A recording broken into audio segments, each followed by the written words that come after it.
Noticias.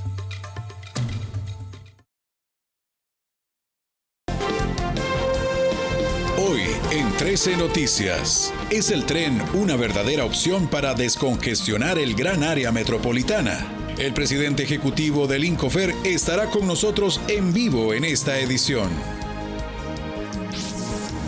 Embajada de Estados Unidos pide a usuarios que hagan públicos perfiles de redes sociales para optar por visa.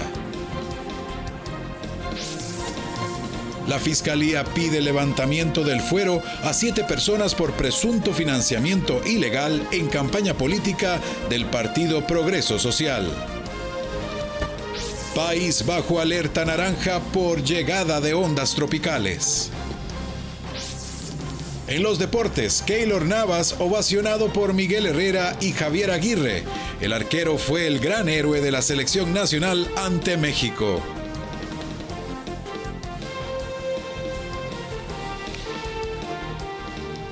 ¿Qué tal? Muy buenas tardes, amigos televidentes. Las gracias por acompañarnos en este inicio de semana y precisamente como de costumbre invitarlos a que nos acompañen en nuestra entrevista de fondo con nuestra directora de 13 Noticias, doña Helen Zúñiga, hoy tratando el tema desde el Incofer con el presidente ejecutivo, don Álvaro Bermúdez. Pero justamente nos vamos hasta el Colegio de Abogados, donde hace pocos minutos se dio el lanzamiento del libro Tiempo y Justicia, precisamente inercias judiciales y omisiones inconstitucionales en el caso del expresidente Miguel Ángel Rodríguez.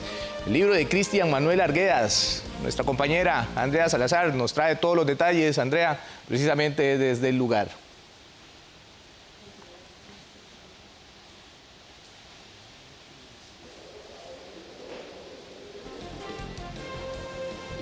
Buenas tardes, Andrea.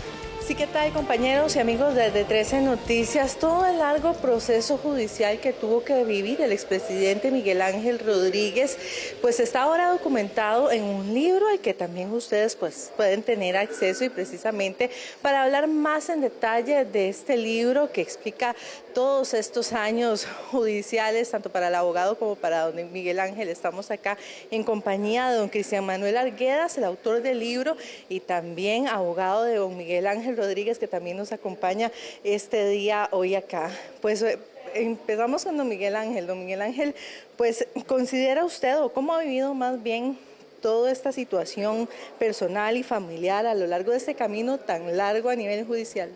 Bueno, por supuesto que es una cosa dolorosa, es un sacrificio para la familia, es un sacrificio para uno. Pero este libro es especialmente importante porque es un aporte para evitar que estos casos se den. Es un aporte para evitar que la persona que es víctima de un delito tenga que esperarse años a ver si se resuelve el caso, y que la persona a la que se está investigando como posible culpable de un delito sufra durante todos esos años un proceso que es terrible para la familia, para él, para sus posibilidades de vida, para su salud, para todo.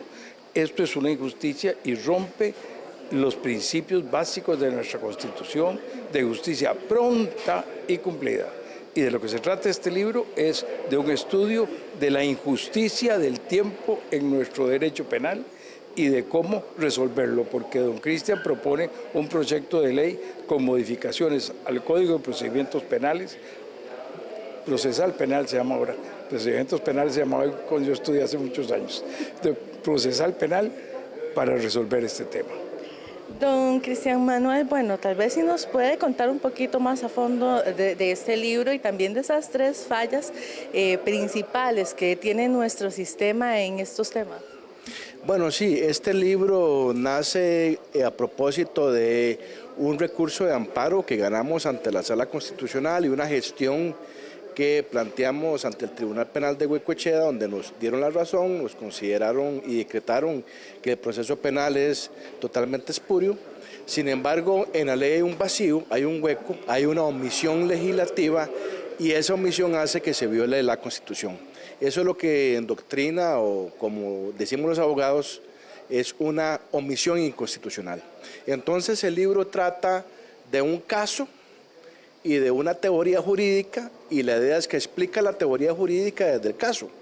Esto no solo para documentar el proceso, digamos, muy emblemático del caso de un expresidente de la República, sino también para que sirva de apoyo en las facultades de Derecho para estudiar, en este caso, el proceso penal, de cómo debe ser el proceso penal, o cómo más bien no debe ser un proceso penal que dure 20 años. Es decir, como decía don Miguel, la justicia tiene que ser pronta y cumplida. Cuando no es pronta, jamás puede ser cumplida. Entonces, no es lo mismo la justicia en el tiempo, ¿verdad?, en 20 años, que el tiempo en la justicia. Y ya 20 años después, cuando una falta de regulación te somete, como en el caso de don Miguel, a más de 20 años a un banquillo sin resolución, entonces pierde todo propósito. Bien, don Miguel Ángel, también quería preguntarle qué mensaje puede darle usted a todas esas personas que también están pasando por una situación como la que usted tuvo que pasar por 20 años. Y que sigo pasando, porque hay un caso que sigue abierto. Y que yo el mensaje que le doy a todos es que hay que defenderse en el sistema judicial, hay que seguir las reglas, hay que dar la cara, uno tiene que responder ante los tribunales por los casos a los que tiene que enfrentar, pero que es una enorme injusticia y que debemos modificar la legislación para que esto no se produzca en nuestro país. Nuestro país es un Estado de Derecho, esto no es propio de un Estado de Derecho. Bien, muchas gracias a ambos por esta entrevista. Yo con esto vuelvo con ustedes al set principal de 13 Noticias. Que la pasen muy bien. Bien, las gracias a nuestra compañera Andrea Salazar por el detalle de esta presentación. Y justamente vamos a tener que comprar ese libro también. Vamos de inmediato con el orden de las informaciones y les cuento que diputadas del oficialismo renunciarían a su inmunidad en caso de que se requiera tras una acusación por parte de la Fiscalía por financiamiento ilegal del Partido Progreso Social Democrático. La Fiscalía General de la República presentó una acusación con solicitud de apertura a juicio contra 7 funcionarios miembros de los supremos poderes por la presunta participación en delitos relacionados con financiamiento político ilícito. La causa presentada fue en contra del presidente de la República, Rodrigo Chávez, el primer vicepresidente, Estefan Bronner, el canciller Arnoldo André Tinoco y los diputados Pilar Cisneros, Luz María Alpizar, Paola Nájera y Waldo Agüero. Los diputados reaccionaron a esta denuncia. No hay un solo centavo de dinero público, empiece por ahí. Segundo, el fideicomiso y la campaña política nunca coexistieron. El fideicomiso se cerró un día antes de que Rodrigo Chávez Robles fuera postulado como presidente de la República. Ahí no hay nada. Estoy en la mayor disposición de renunciar a mi inmunidad para que todo esto se haga a la mayor de las velocidades. Para verdades, el tiempo. Por eso hay que tener esta paz. Y a la familia Progreso y a Costa Rica seguimos adelante porque ocupamos seguir trabajando por nuestra patria. Esta investigación dio inicio en el 2022 en la que se habrían utilizado 2 supuestas estructuras paralelas para financiar la campaña electoral del Partido Progreso Social Democrático en el periodo electoral 2022-2026. Según el Ministerio Público, las estructuras identificadas fueron un fideicomiso privado y las cuentas bancarias personales de una mujer de apellido Agüero, quien enfrenta un proceso penal independiente. Soy muy respetuosa de la justicia, de todo el proceso que se ha llevado y que se llevará a cargo. Así que por supuesto que nos ponemos en toda la disposición de colaborar de la manera más transparente como hasta el día de hoy lo he hecho. La acusación la presentó el fiscal general de la República, Carlos Díaz, durante la mañana de este lunes. Además, solicitó el levantamiento del fuero de los 7 implicados. Y a todas las personas Y esta es una noticia que le va a interesar bastante. Resulta ser que la Embajada de Estados Unidos en nuestro país señaló que todos aquellos que de ahora en adelante opten por una visa deberán tener, oiga usted, nada más y nada menos que los perfiles de redes sociales completamente públicos. Según indican, toda información debe estar disponible para la investigación y examinación en el proceso de otorgamiento de visados para así identificar a los solicitantes de visa que sean inadmisibles en los Estados Unidos, incluidos aquellos que supongan una amenaza para la seguridad nacional de este país. Precisamente en virtud de las nuevas directrices llevaremos a cabo una investigación, señalaron, exhaustiva y minuciosa, que incluirá la presencia en línea de todos los solicitantes de visa de estudiantes y visitantes de intercambio en las clasificaciones de no inmigrantes F, M y J. Para facilitar esta investigación, todos los solicitantes de visa de no inmigrantes F, M y J recibirán instrucciones para ajustar la configuración de privacidad en todos sus perfiles en redes sociales a público. Las oficinas en el extranjero también reanudarán en breve la programación de las solicitudes de visa de no inmigrantes F, M y J. Los solicitantes deben consultar en sitio web de la embajada o consulado correspondiente para conocer la disponibilidad de citas. Cada adjudicación de visa es una decisión de seguridad nacional. Una visa de Estados Unidos es un privilegio y no un derecho. Y el Ministerio de Salud habilitó esta semana el registro sanitario para productos que contienen THC, el componente psicoactivo del cannabis. La medida permitirá que medicamentos como cápsulas, cremas o flores secas puedan ser vendidas en farmacias bajo receta médica. Marcamos un hito histórico. A partir del día de hoy ya está generado toda la estructura digital para poder ingresar y registrar medicamentos a base de cannabis medicinal, o sea, con tetrahidrocannabinol activo. Y ahí es donde esperamos que ya a partir de hoy empecemos a tener esto. ¿Con qué fin? Con el fin de que esperando un mes, 2 meses, ya esto sea posible comercializarlo en el mercado. Hay todo un trabajo de elaboración también con lo que es capacitación, perfiles de médicos tratantes, prescripción, entre otras cosas. El reglamento entró en vigor el 22 de junio, habilitando el proceso de registro sanitario de productos como flores secas y medicamentos en forma de cápsulas, cremas o líquidos orales. El trámite deberá realizarse por medio de la plataforma digital Regístrelo. Entre los productos que se podrán registrar bajo el nuevo reglamento están las flores e inflorescencias secas y empacadas, tabletas y cápsulas, cremas, líquidos orales, pero no se permiten productos estériles en esta etapa. Bueno, a partir del día de hoy ya está disponible en la plataforma de Regístrelo la oportunidad de que se realicen los registros de productos a base de cannabis medicinal. ¿Esto qué significa? Ya, por ejemplo, si ustedes van a distribuir o comercializar este producto, entonces ya cuentan con una plataforma totalmente digital, que es la plataforma de Regístrelo 2.0 del Ministerio de Salud para todo lo que son productos de interés sanitario, donde podrán hacer sus registros. Una vez registrados, los productos podrán venderse en farmacias mediante receta médica digital, ampliando las opciones terapéuticas para quienes lo necesiten. Además, el Ministerio de Salud informó que ya trabaja en un nuevo reglamento para el registro de productos terapéuticos con cannabis, el cual será sometido a consulta pública próximamente. Las autoridades insisten en que se trata de una regulación responsable y segura que prioriza la salud de los pacientes. Y las autoridades judiciales dieron con la detención de varias personas por la venta ilegal de psicotrópicos en La Fortuna y Nicoya. Además, detuvieron a otro sujeto que hacía piruetas en moto frente a un colegio en Upala, al cual le hicieron 20 partes. Esto y más en el siguiente resumen.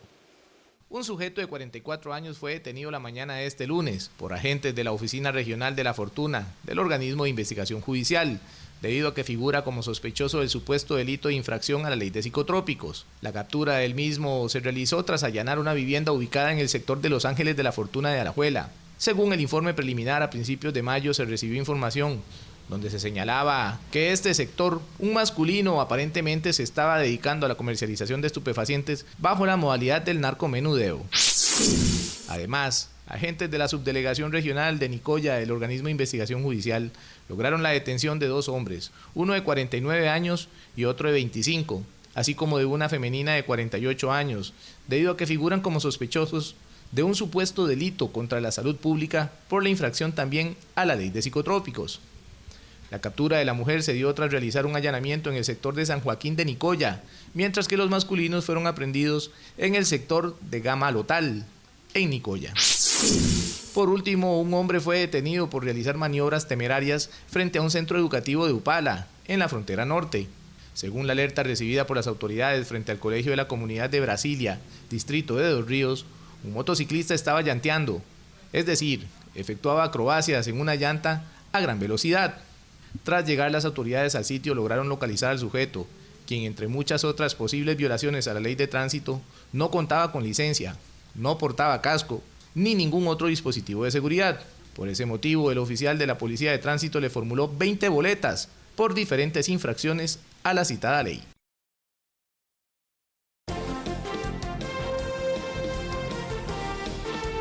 Al volver de la pausa, conozca las razones por las que el Incofer se ha visto obligado a suspender servicios esta semana.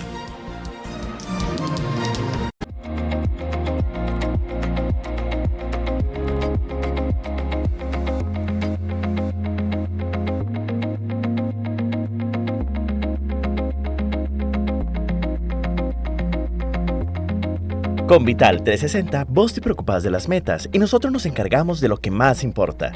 El nuevo seguro que cuida de tu salud y se adapta a tu estilo de vida. Cuidarte te hace bien. Vital 360 me hace bien. La lucha de la mujer en todos los ámbitos. Las comunidades por la tierra, el agua y la vida. Y el resultado de cómo ayudan a la comunidad y sus familias. Entramarnos. Los sábados a las 7:30 de la noche.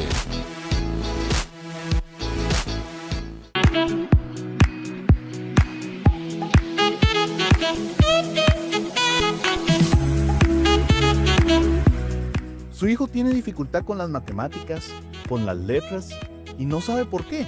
No se pierda este martes Su Lado Positivo, porque le ayudamos a entenderlo. Su Lado Positivo, de lunes a viernes a las 4 de la tarde.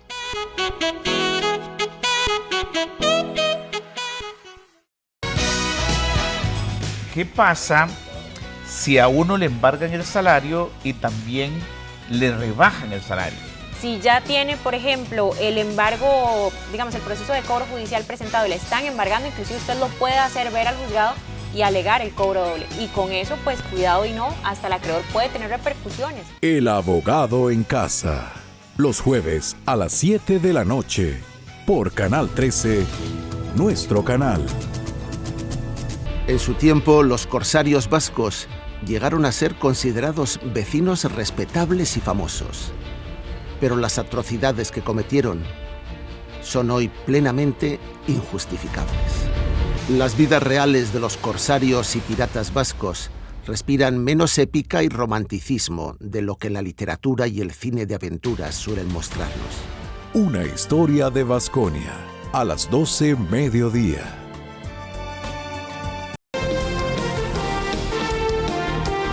Costumbre, a esta hora le informamos el tipo de cambio de referencia del dólar según el Banco Central de Costa Rica. Ahí lo tenemos ya en pantalla. La compra se encuentra en 504 colones con 76 céntimos, mientras tanto la venta está en 510 colones con 37 céntimos.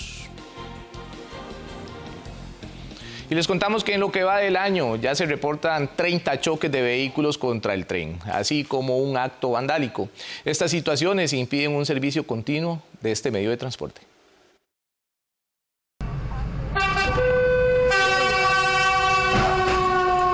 Choques, fallas eléctricas y el vandalismo son las causas de suspensiones del servicio del tren durante el 2025. En lo que va del año se reportan 30 choques de vehículos contra el tren. Durante el 2024 se reportaron 75 de estos casos.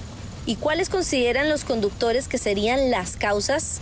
Mucha imprudencia de parte de los conductores, demasiada imprudencia. Y más que todo puede ser el temperamento de las personas que ya vienen muy estresadas y tensas, pero siempre ese modo hay que respetarlo. ¿Se les olvida o por imprudencia? En el 2025 también se ha registrado un caso de vandalismo en el tren de Tibás, donde una ventana fue quebrada, y durante el 2024 se registraron 185 agujas dañadas por un acto vandálico. El Incofer pide denunciar estas situaciones al servicio de emergencias 911. Y vamos de inmediato con nuestra directora de noticias, doña Helen Zúñiga, quien se encuentra con el presidente ejecutivo del Incofer, don Álvaro Bermúdez. Doña Helen. Gracias, Alexander. Sí, a todos los televidentes de 13 Noticias. Estamos esta tarde con don Álvaro Bermúdez, presidente del INCOFER. Don Álvaro, buenas tardes. Buenas tardes, doña Helen. Muchas gracias por la oportunidad. No, gracias a usted por acompañarnos. El tema del tren es un tema que se las trae, principalmente por falta de presupuesto, por lo que veíamos en la nota anterior, principalmente el vandalismo, la falta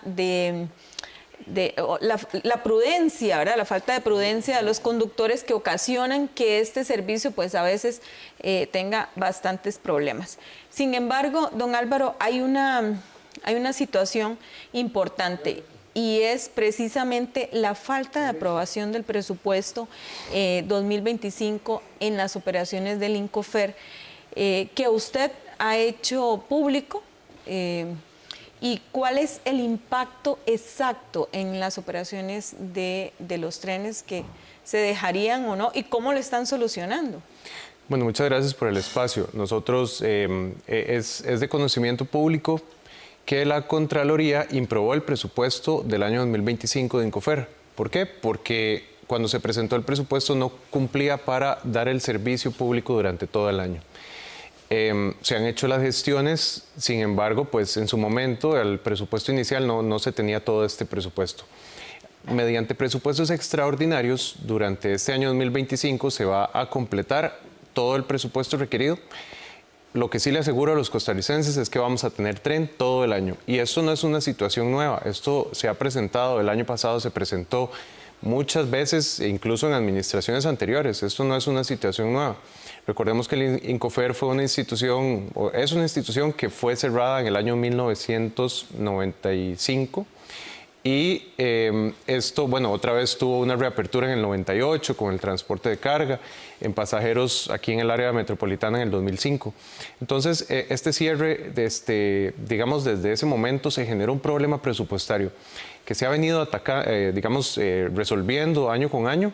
Es importante resolverlo de manera integral, pero lo que sí le digo, para este año se están haciendo todas las gestiones necesarias para que tengamos el presupuesto y poder finalizar hasta diciembre con el servicio correspondiente. Precisamente eso es lo que le iba a consultar, don Álvaro, de cómo se está trabajando para garantizarle a los usuarios la continuidad del servicio. Hace falta 2.500 millones para poder finalizar este año y yo puedo decir esas cifras porque es información pública y se está haciendo una modificación presupuestaria para que recursos del MOPT pasen a INCOFER y poder contar con estos recursos que nos van a permitir pues cumplir con los compromisos que tiene la institución.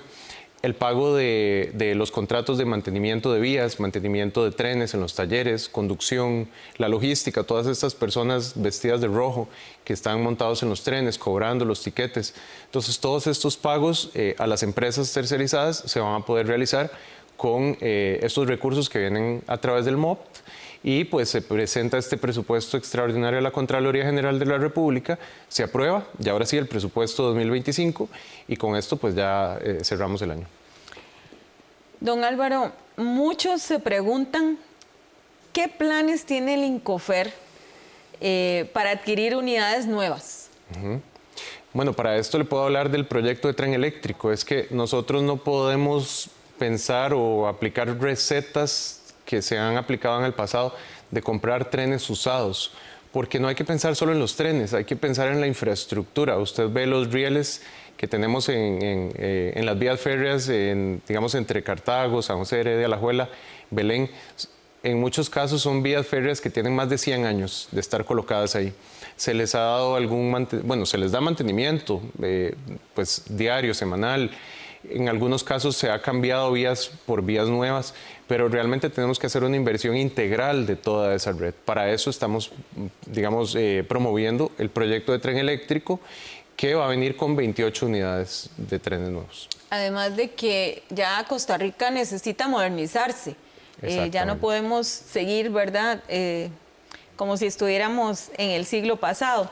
¿Qué avances se han realizado para la planificación y desarrollo de este proyecto del tren eléctrico y qué beneficios esperan obtener en su implementación, don Álvaro? Nosotros hemos trabajado hemos hecho un estudio muy detallado de la factibilidad de este proyecto, de esta propuesta. Se estudió primero la demanda de pasajeros. Con esa demanda, con base en esta demanda, hicimos el estudio de factibilidad técnica, ambiental, legal, administrativa, para poder probar que el proyecto que estamos proponiendo cumple y satisface la demanda.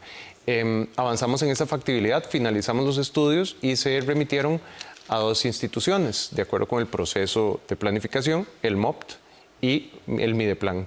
Estamos en este momento en la revisión de los estudios de factibilidad, pero muy pronto vamos a finalizar esta etapa de revisión de la factibilidad y pasaríamos a las siguientes etapas, que son el Ministerio de Hacienda para la parte de crédito público y el Banco Central. Con estas aprobaciones podríamos entrar el tercer trimestre de este año a la Asamblea Legislativa, porque es un crédito que deben apoyar los diputados. ¿Y para cuándo? Esa es la pregunta también. ¿Para cuándo se estará proyectando, digamos, tener el tren eléctrico y que sea una realidad?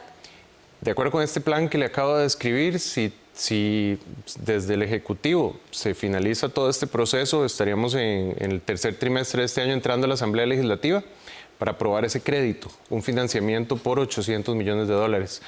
¿Cuánto más después de ahí? Va a depender de los diputados.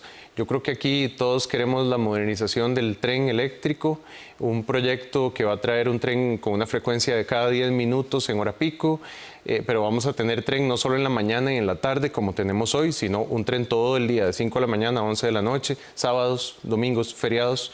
Entonces, esperaríamos que los señores y señoras diputados nos apoyen en esta propuesta, porque es una propuesta seria, es una propuesta más factible, con un financiamiento completo, con una modalidad de aplicación, ¿verdad? Un modelo de negocio que puede ser, digamos, más adaptado a la realidad del país y a la realidad del proyecto como tal. Y además que nos está urgiendo a todos los usuarios del servicio público, porque con el caos vial que nos manejamos ahorita es necesario.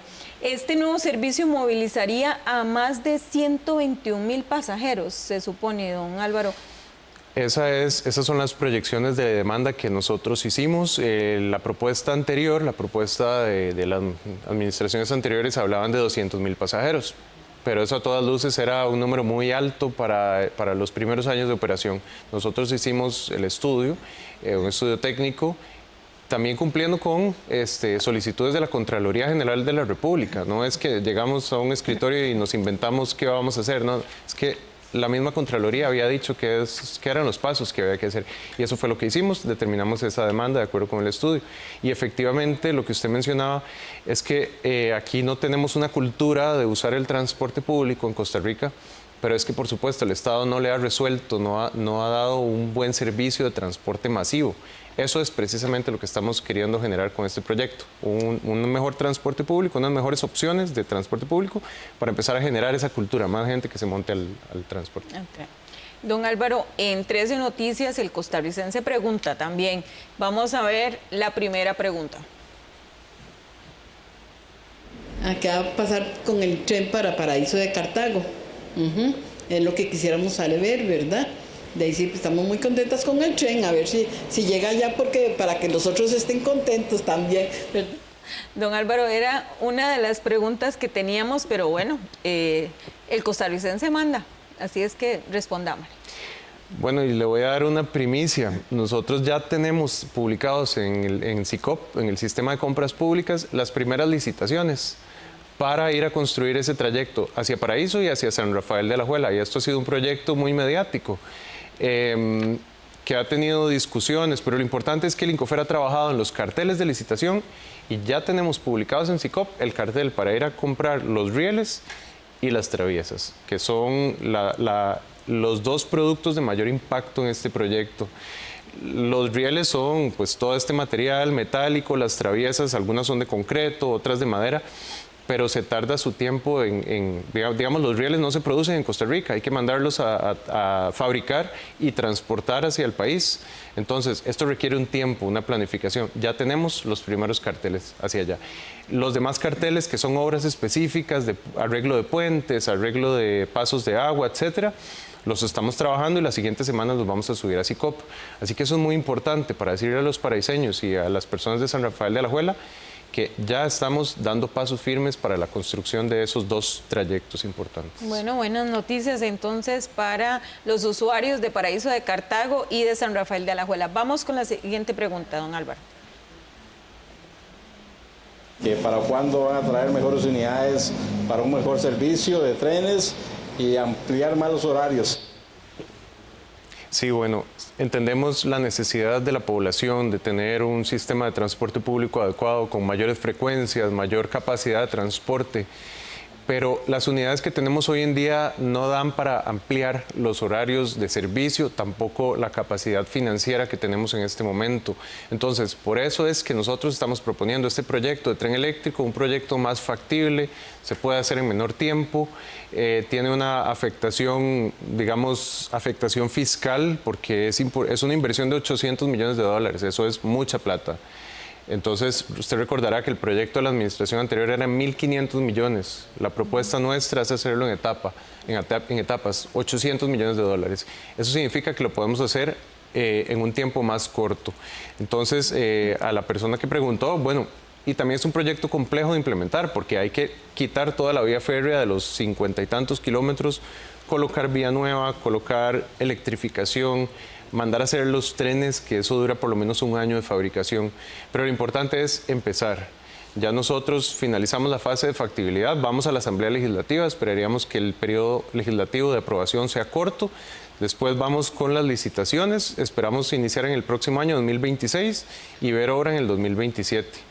Se va a llevar unos años de construcción, eso no es un año que duramos construyendo el tren. Pero el primer paso ya está dado. El primer paso es el inicio de... Exacto, finalizar la factibilidad. Don Álvaro, vamos a ir a un corte comercial y regresamos con más. ¿Qué ocasiona los principales accidentes con los trenes? Decían los mismos conductores, la irresponsabilidad de ellos mismos.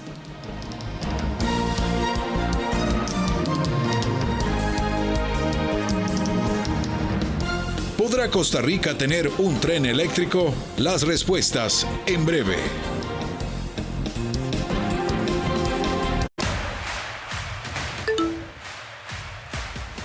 Uy, ya voy para allá.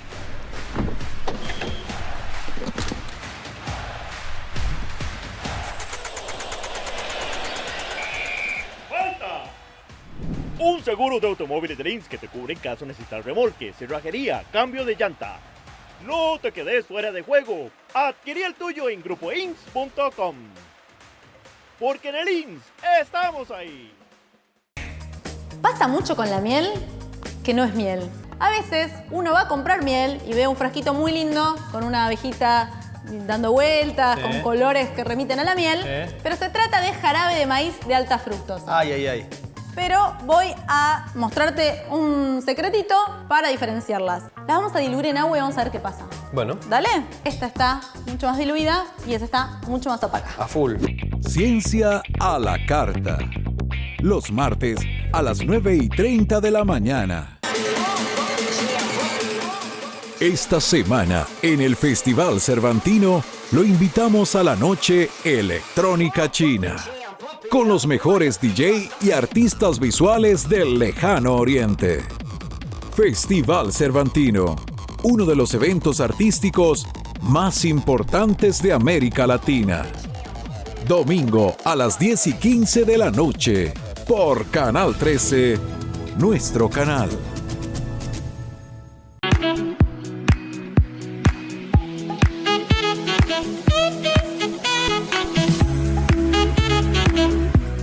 Su hijo tiene dificultad con las matemáticas, con las letras, y no sabe por qué.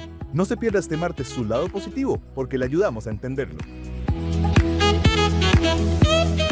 Su lado positivo, de lunes a viernes a las 4 de la tarde.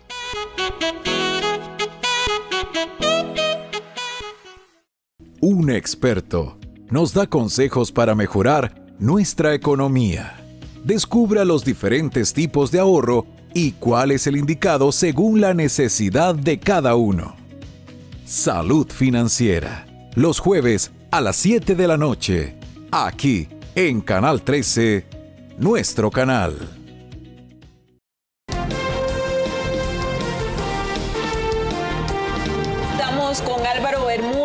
presidente del INCOFER, hablando no solamente del nuevo proyecto para el tren eléctrico, que ya está el primer paso, sino también un poco qué se está haciendo para mitigar y prevenir el vandalismo y la parte de los accidentes. Don Álvaro, pero no me quiero ir a este tema sin antes dejar claro sobre el papel que juega la demanda de pasajeros en la decisión de implementar el tren eléctrico y por qué en la primera etapa del tren eléctrico no llegaría el tren a los vecinos de Pavas y de Belén.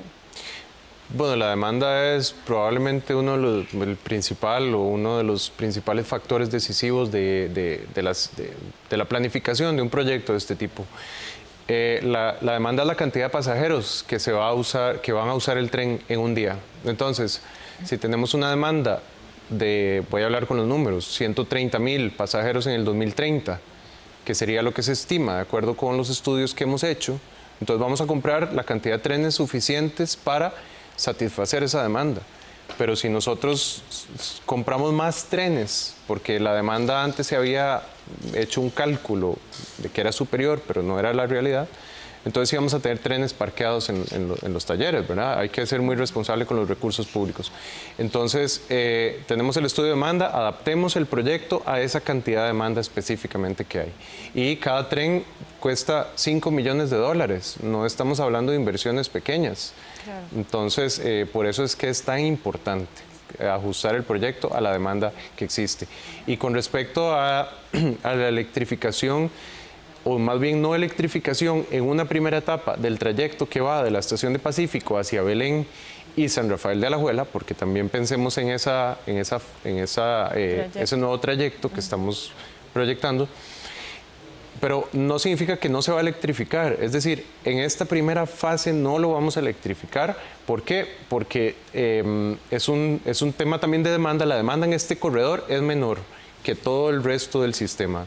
Los pasajeros que se mueven entre Cartago, Heredia, Alajuela, San José, es una demanda superior a la cantidad de pasajeros que va entre San José y Belén, Alajuela. Ahora, ¿cuál es la buena noticia? Que vamos a aumentar las frecuencias de viajes entre la estación del Pacífico, Belén y Alajuela. ¿Y cómo vamos a aumentar esa frecuencia? Pues todos los trenes actuales los vamos a meter a este corredor. Entonces, la buena noticia para las personas de Belén y San Rafael de Alajuela, que hoy en día San Rafael de Alajuela ni siquiera llega el tren. Entonces, ¿cuál es la buena noticia? Primero, vamos a llegar a San Rafael de Alajuela. Segundo, vamos a tener frecuencias de operación todo el día. Más adelante, otra administración electrificará el corredor. Pero al usuario, al final, ¿qué es lo que le importa? ¿Tener un tren eléctrico o tener un tren con mayores frecuencias? Yo creo que primero dar ese paso, un tren con mayores frecuencias. Más adelante lo electrificamos. Perfecto. Don Álvaro, el año pasado hubo 77 colisiones con el tren. Y ya en lo que llevamos del año, que son 6 meses, llevamos 33, casi que la mitad. ¿Cómo prevenir un poco esto? Si en la nota que veíamos antes de iniciar la entrevista, los conductores coincidían en que ellos mismos tenían la culpa por su irresponsabilidad y la falta de respeto a las señales del tren para los accidentes. Sí, es preocupante, es lamentable que tengamos tantos accidentes entre vehículos, bueno, de vehículos con el tren, automotores con el tren, buses, camiones, como se veían en los videos también. Porque es una cuestión de educación vial. Cuando hacemos nuestro curso de educación vial, aprendemos que el tren tiene prioridad de paso, siempre. Y además, en todos nuestros cruces entre carreteras vehiculares y tren, están la señalización, tanto horizontal como vertical de alto, porque por aquí pasa el tren. Quisiéramos tener más cruces ferroviarios con agujas, pero eso no es posible hoy en día porque cada cruce ferroviario con agujas cuesta $90,000. Es muy costoso. Entonces, donde no tenemos agujas, tenemos por lo menos señales verticales y horizontales. Entonces, instamos también, y lo hacemos en nuestras campañas, a que las personas respeten toda esta señalización, respeten los cruces con el tren, hagan el alto como aprendemos a manejar, ¿verdad? Claro. Pero es lamentable que tengamos tantos accidentes. Efectivamente, este año vamos ya con una cifra similar a la que llevábamos el año pasado a este momento, así que probablemente lleguemos a la misma cifra del año pasado. Y el problema de esto es, por supuesto, las personas que sufren daños dentro de los vehículos, porque las personas en el tren casi que nunca sufren un daño porque el tren tiene una masa, una estructura mucho más fuerte. En cambio, el vehículo siempre se daña y las personas dentro del vehículo, número uno. Número dos, los trenes tenemos que sacarlos de circulación y eso es una de las principales causas de que a veces tenemos que reducir tal servicio o que un tren de 4 vagones se tiene que dejar en solamente 2 vagones porque los otros 2 vagones, o sea, se tienen que sacar de circulación para hacer reparaciones a raíz de estos accidentes. Entonces, es lamentable porque son los recursos que tenemos. Hoy en día tenemos pocos trenes y tenemos que estar sacándolos de circulación para hacerles reparaciones. Irresponsabilidad. Exacto. Don Álvaro, vamos a la tercera pregunta. Yo le preguntaré al presidente que cuándo va a estar el tren eléctrico. Bueno, don Álvaro, es una de las preguntas que más nos hacían los costarricenses. ¿Para cuándo? ¿Para cuándo? Bueno, ya usted amplió en este tema, ¿verdad? Sí, aquí esperaríamos el apoyo de los diputados de la Asamblea Legislativa para poder avanzar rápidamente con la aprobación del crédito del tren eléctrico, pero sí le digo que es una propuesta técnica bastante aterrizada y además el financiamiento de este proyecto es un financiamiento blando, tiene tasas de interés muy bajas, un periodo de repago de la deuda bastante amplio, entonces el Estado puede pagar eso durante muchos años. Entonces esperamos tener esta aprobación y lo más pronto posible tener este tren eléctrico funcionando. Don Álvaro, ¿cómo se está trabajando para prevenir y mitigar el vandalismo, verdad? Y las fallas mecánicas que afectan los servicios de tren a los funcionarios, porque sabemos que también hay personas inescrupulosas que cuando pasa el tren lanzan piedras y otros objetos y pues todo esto hace que se interrumpa también el servicio a los usuarios. Sí, hemos tenido mucho vandalismo. En la nota decía un evento, pero hemos tenido 10, 12 eventos de vandalismo este año, que personas que el tren va pasando y le tiran una piedra y quiebran el vidrio. Y no es solo por lo material, sino por las personas que van adentro del tren que pueden sufrir alguna herida, ¿verdad? Entonces, es un problema que hemos visto, es por periodos de tiempo también y en distintos lugares. O sea, tenemos identificados los lugares en los que pasa, por ejemplo en Tibás, en Pavas, en algunas zonas. ¿Qué hacemos? Bueno, la coordinación es o sea, tenemos mucha coordinación con la fuerza pública, tenemos un chat también en el que estamos en total comunicación. Cuando vemos una incidencia de que hay vandalismo, tiran una piedra un día, al día siguiente también. O sea, hay como zonas, entonces coordinamos con la fuerza pública, ya mandan sus unidades y entonces disminuye la incidencia. Ya cuando se ve la fuerza pública ya disminuye.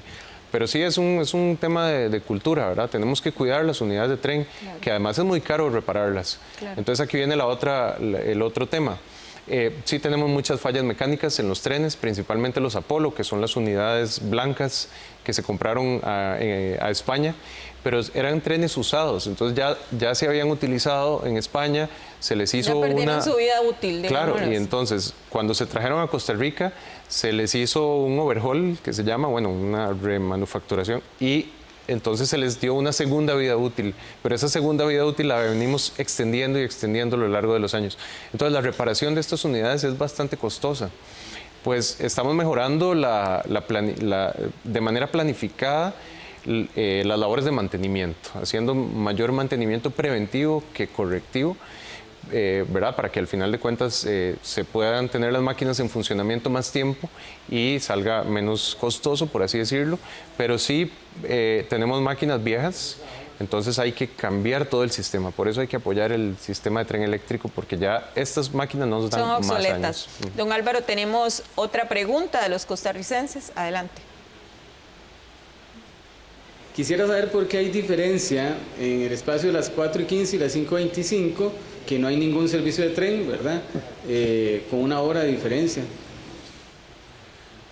Sí, es parte de las limitaciones que tenemos hoy en día operativas, ¿verdad? Lo que le acabo de decir, la cantidad de trenes que tenemos, 8 trenes Apolo, que son estas máquinas españolas, 8 trenes chinos, que son los que se compraron la administración anterior, y tenemos algunas locomotoras con coches que los sacamos a veces de circulación, no siempre porque gastan mucho diésel y requieren más mantenimiento. Y aparte, el presupuesto de Incofer, tenemos una capacidad financiera limitada, que no nos permite dar más recorridos, aumentar las frecuencias. Pero todo esto se resuelve de una manera integral en el proyecto de tren eléctrico. Don Álvaro, nos ganó el tiempo, pero antes de terminar quisiera hacerle una última consulta con respecto a la visión para el futuro, además del tren eléctrico que tiene para Incofer.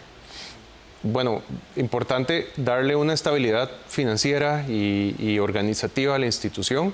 Para eso estamos viendo varios proyectos, reestructuración, darle más recursos al Incofer, que genere más recursos. Eso se puede hacer mediante los permisos de uso en propiedades que tenemos en toda la institución, etcétera. Fortalecer la institución como tal. ¿Para qué? Para que pueda implementar proyectos ambiciosos. No podemos nosotros ir a hacer un tren eléctrico si no tenemos una institución fuerte. Entonces, estamos haciendo esa base, una institución fuerte, para hacer proyectos como el tren eléctrico, pero vienen otros. Estamos haciendo los estudios de factibilidad para el tren de carga hacia el Pacífico, ahora que viene la ampliación del Puerto Caldera. Y también estamos avanzando en la factibilidad de una nueva versión del proyecto de tren de carga del Atlántico, que estaremos finalizando los estudios de factibilidad durante este mismo segundo semestre de este año.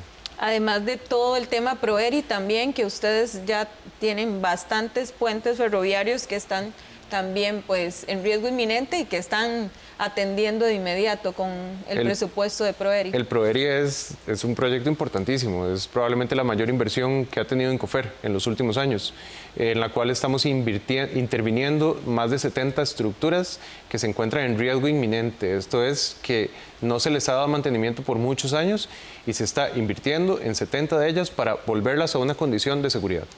Don Álvaro, agradecerle por estar acá en 13 Noticias y a nuestros televidentes invitarlos a que se queden porque después de la pausa tenemos más información.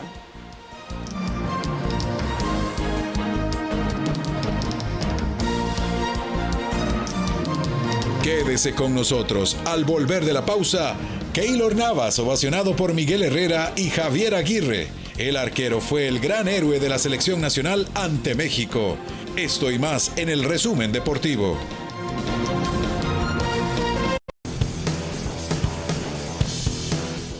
Esta semana en Código 13 conozca cómo registrarse en la página del Sistema Nacional de Áreas de Conservación SINAC-MINAE y cómo comprar de manera fácil las entradas para visitar nuestros parques nacionales. Además, el MISIT y el INA iniciaron 3 programas especializados en fortalecimiento empresarial y transformación digital. Y en el tema de la semana les hablamos de las plantas industriales del futuro, en un momento decisivo para la transformación tecnológica. Recuerde que este y todos los contenidos de Canal 13 puede observarlos en vivo por sinardigital.com y Canal 13, nuestro canal. Código 13. Los martes a las 7:30 de la noche por Canal 13, nuestro canal. Te invitamos a encontrarte con Dios cada sábado a las 8 de la mañana, en un espacio lleno de esperanza, palabra viva y adoración. Comunidad Paz, los sábados a las 8 de la mañana por Canal 13, nuestro canal.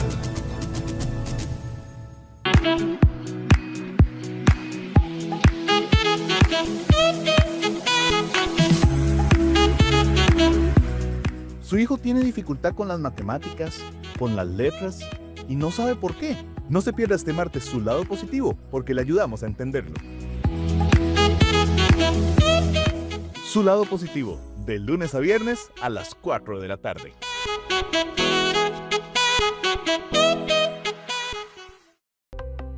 Conozca cómo la tecnología y el ingenio humano convierten simples recursos en artículos esenciales que se producen en Costa Rica. Quédese en el 13 y descubra Materia Prima, el nuevo programa que explora el proceso de producción de los productos que forman parte de nuestra vida cotidiana. Materia Prima, este viernes a las 7 de la noche. Somos voces fuertes, unidas, rebeldes, luchando por igualdad. No hay más vidas. Este lunes en Voces Femeninas conozca a Ola Slola, periodista, comunicadora y narradora de historias con una mirada auténtica y poderosa. Desde lo cotidiano, Lola conecta con miles de personas, inspirando con su voz cercana, honesta y profundamente humana. Una mujer que comunica con el corazón, rompe estereotipos y nos recuerda que contar también es transformar. No se pierda su historia este lunes en Voces Femeninas. Los lunes a las 7 de la noche, aquí en Canal 13. Las mujeres al poder, rompiendo barreras. Y continuamos con más informaciones. Este lunes se firmó una moción para que el presidente de la República comparezca en la Comisión de Control y Gasto Público. Esto y más en nuestro resumen legislativo. Anteriormente se han presentado nombramientos sin procesos en entidades financieras. Así lo confirmaron los exintegrantes de la Junta Directiva del Banco Nacional ante los diputados de la Comisión de Control de Ingreso y Gasto Público, tras ser convocados por la investigación de la asignación de la presidencia de este banco. Tras la escucha de la versión de los exdirectivos, se aprobó una moción para convocar al presidente de la República, Rodrigo Chávez, a una comparecencia, quien denunció los hechos. El diputado independiente Luis Diego Vargas presentó este lunes un proyecto de ley para crear la Política Nacional de Turismo. La intención de Vargas es impulsar la competitividad bajo una estrategia interinstitucional. En el plenario se aprobó un minuto de silencio por el fallecimiento del señor Roberto Sam Cam y la ex primera dama Marita Camacho Quirós.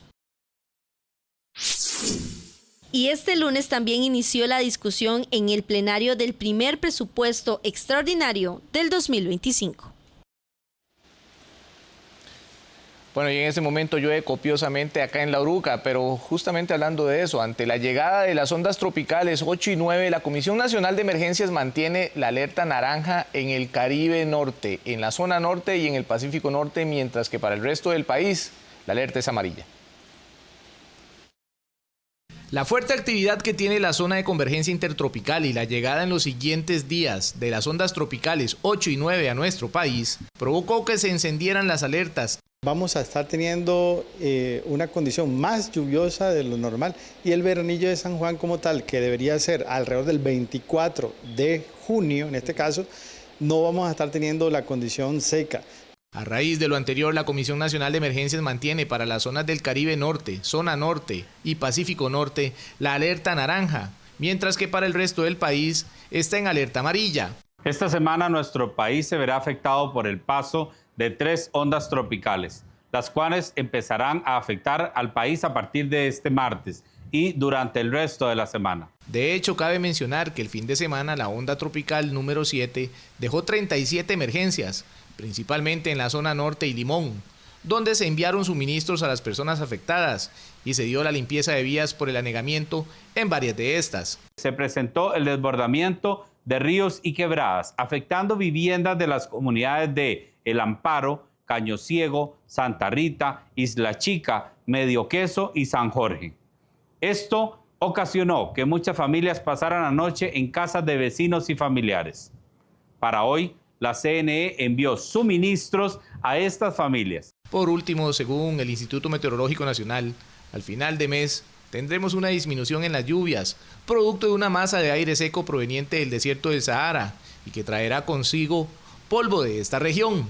La masa de polvo del Sahara que va a estar la primera semana de julio ingresando a la región, inhibiendo significativamente las precipitaciones y favoreciendo el establecimiento de la canícula la primera semana del mes de julio. De esta manera, el veranillo de San Juan dijo adiós, al menos este año.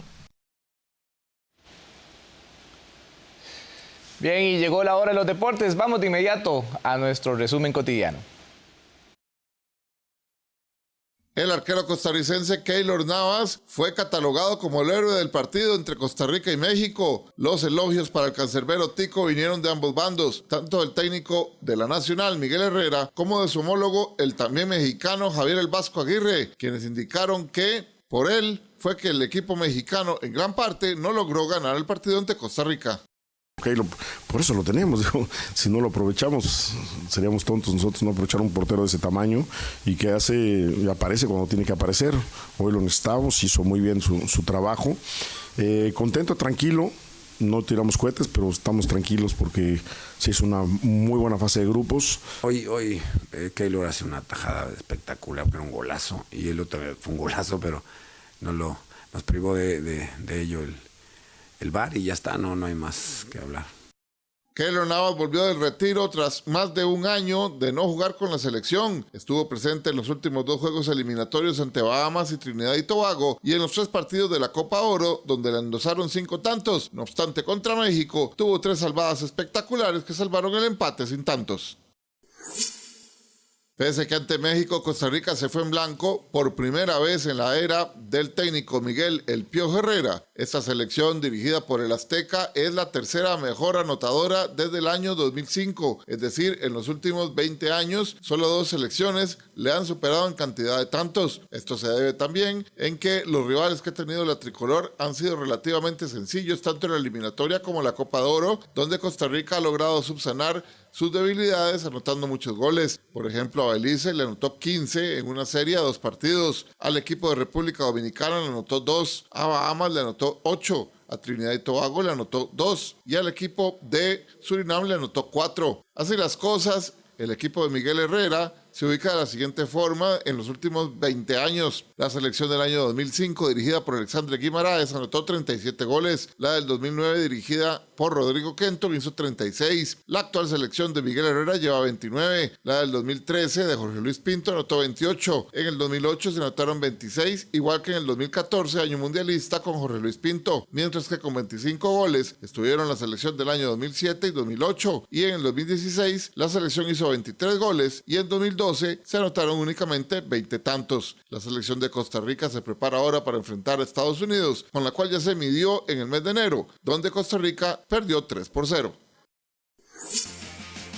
Adriana Rojas, del equipo femenino del ciclismo DECRA CBZ, se convirtió nuevamente en campeona nacional élite, esta vez al obtener el triunfo en la última fecha del Campeonato Nacional de Ruta en el sur de nuestro país. Rojas destacó entre 35 atletas femeninas que midieron fuerzas en este reto de 125 kilómetros entre Servicentro Ventanas en Osa y Aguabuena en Cotobruz, registrando un tiempo de 4:14:54. Esta victoria se suma a la obtenida recientemente en el Campeonato Nacional de Mountain Bike, modalidad maratón. El equipo de CBZ DECRA está confirmado por Adriana Rojas, además de Crisia Araya, Daniela Chaverri, Cristín de Meserville, Angie Sierra y Melanie Ortiz. Andrea Vargas se prepara para un cierre de año intenso. La atleta nacional buscará su preparación ideal para los Juegos Centroamericanos como parte del ciclo olímpico que espera culminar en Los Ángeles 2028. Es poder participar en el centroamericano, si se puede también en el NACAC y también en los Juegos Centroamericanos. Vamos a ver si incluimos otras competencias de fogueo para poder ejecutar estas como principales en el año y bueno, también la posibilidad de poder clasificar en el Mundial. La edición número 23 del Campeonato de Estrellas Gimnásticas se realizará del 25 al 29 de junio con la participación de varios atletas y países en diferentes categorías con múltiples edades. Se realizará en el Colegio San Jude del 25 al 29 de junio. Acá estarán participando cerca de 8 países, incluyendo Costa Rica, más de 34 equipos de cada uno. Tenemos la visita de Jamaica, Puerto Rico, México, Ecuador, Aruba, República Dominicana, Perú y los 24 equipos de Costa Rica. Van a participar niños de 5 años en adelante hasta 20 años en adelante. Con la presencia de aproximadamente 150 participantes, se llevaron a cabo las competencias de los campeonatos regionales de gimnasia rítmica 2025. Los clubes participantes por la zona sur fueron Cartago Dulce, Armoní del sur de Desamparados, Jim Art de Pérez Celedón, Kairos de Pérez Celedón y Stars de Moravia, mientras que en la zona central estuvieron los clubes de Sediatillo, Escazú y Arizú de Heredia. Para cerrar los torneos, próximamente se efectuarán las competencias en las zonas del Caribe en Pocosí y en la zona occidente en San Ramón de la Juela el próximo domingo 29 de junio. Y de esta manera llegamos al final de nuestra edición de 13 Noticias. Muy buenas noches.